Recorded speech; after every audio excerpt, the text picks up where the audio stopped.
செங்கல்பட்டு மாவட்டம் கிளாம்பாக்கம் பேருந்து நிலையத்தில் மாநகர பேருந்துகள் குறைவாக இயக்கப்படுவதாக பயணிகள் குற்றம் சாட்டியுள்ளனர். தென் மாவட்டங்களில் இருந்து இன்று கிளாம்பாக்கம் வந்த ஏராளமான பயணிகள் மாநகர பேருந்துகளுக்காக சுமார் அரை மணி நேரம் முதல் 2 மணி நேரம் வரை காத்திருக்கும் நிலை ஏற்பட்டுள்ளது. பிராட்வே, மயிலாப்பூர், திருவொற்றியூர், கிண்டி ஆகிய பகுதிகளுக்கு சரிவர பேருந்துகள் இயக்கப்படவில்லை என குற்றம் சாட்டிய பயணிகள் நேர கண்காணிப்பாளர்களிடம் இதுகுறித்து கேட்டால் முறையாக பதிலளிப்பதில்லை என்றும் புகார் கூறினர். குறிப்பாக ஓட்டுநர் மற்றும் நடத்துனர்களிடம் பேருந்து குறித்து கேட்டால் வீட்டில் சாம்பார் ரசம் வைக்க எவ்வளவு நேரம் ஆகும் என கேட்பதாக பயணிகள் வேதனை தெரிவித்துள்ளனர்.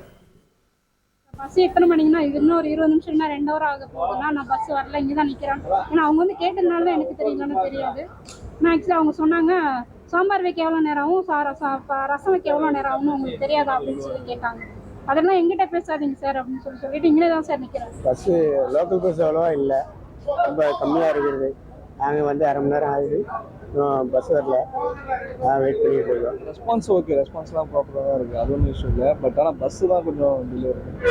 பட் கேட்குறதுல அதெல்லாம் கரெக்டாக தான் ரெஸ்பாண்ட் பண்ணுறேன், அதெல்லாம் ஒன்றும் இஷ்யூ இல்லை. 1 ஹவர் 1.5 ஹவராக நிற்கிறோம், ஒரு பஸ்ஸும் வரல, கரெக்டான பதில் சொல்ல மாட்டேன்றாங்க.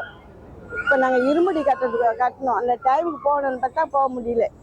அதுதான் ரொம்ப கஷ்டமாக இருக்குது. கரெக்டான பதில் சொல்ல மாட்டேன்றாங்க. செய்திகளை உடனுக்குடன் தெரிந்து கொள்ள உடனே சப்ஸ்கிரைப் பண்ணுங்க.